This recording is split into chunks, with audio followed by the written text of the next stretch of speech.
Hey there, it's day 5. I'm at kilometer 55, having just an awesome day for several reasons. First of all, we're learning all kinds of really cool stuff on our route from Javier. You'll see more about that in this video.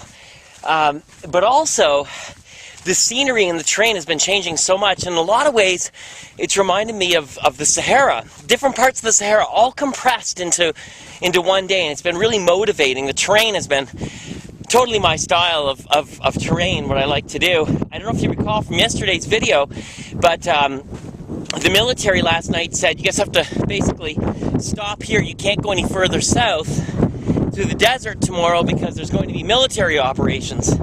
And we didn't want to be out there at night, so we had to reset our route and find a way to go south. And the military said, well, there's a trail that skirts the border of where we're going to be, and it's for hydro, so for access to, not hydro, in Canada we call it hydro, for power lines.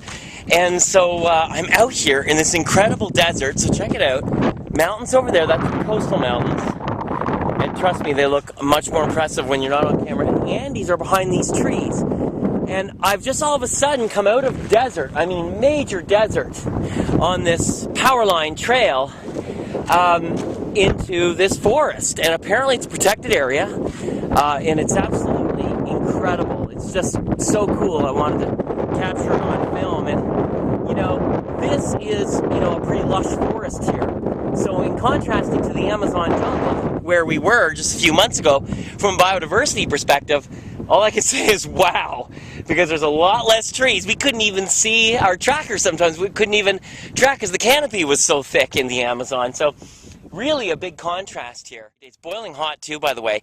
And, you'll notice I'm wearing long sleeves. I've never had to wear long sleeves in a desert before. And today, I just started cooking. If you see my hand here, I don't know if you can see these blisters if the sun's at the right angle, but I basically had those all over my arms, and trust me, I've been loading the suntan lotion on. But Javier has explained to us that, not unlike Antarctica, when Kevin and Richard and I were there, the sun here, the ozone layer is thinner, and the sun is at its most potent right now.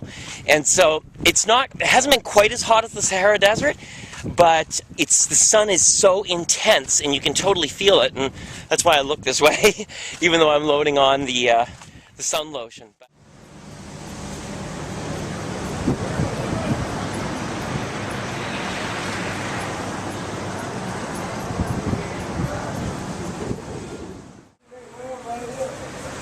We're in a little town called Pozo Almonte. Pretty cool little town. Right now Ray is out in the desert and we're here resupplying and stopping off at an internet cafe so we can communicate with everybody. So, hey Williams, we're in the town of Pozo Almonte. It's a pretty small town, but it's a nice little town. What kind of town was it? Were there miners here? Or?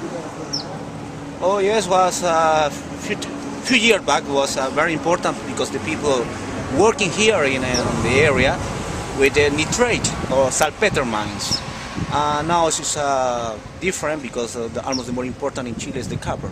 We find copper near to here. Now it's only for across the road. Yeah, and copper is over in the Andes? In the Andes, right. To the east of where we're running? Oh yes. Okay. Thank you very much. Hey Javier, we're at a water stop here, water drop for Ray, and we're sitting under some trees, and you were just telling me some interesting things about the trees. What kind of tree is this, and what does it provide? Okay, the tree is the tamarugo, the name, so the Prosopis Atacama Desert is the name, and it's very important, was very important before for the Indian because it gives this fruit, you can see, and this fruit is you mill, this one you get flour.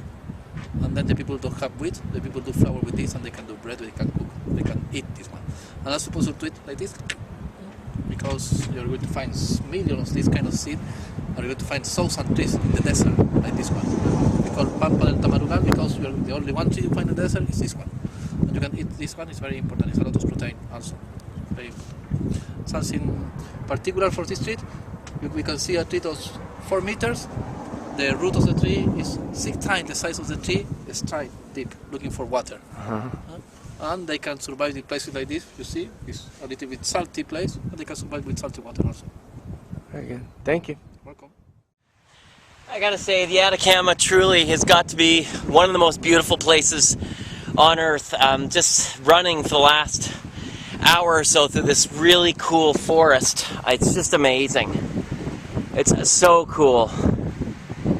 I mean, you know, I would suggest to anyone, you know, if to put it on the Atacama Desert, if you have a list of places that you really want to visit, you know, you got to put Atacama Desert on that list. It's just so amazing how quick the terrain changes here, and you can be at high altitude in the mountains and then, you know, down in this blistering hot desert, and then, you know, within 100K, and then, you know, in a forest, you know, in a matter of 50K. It's amazing.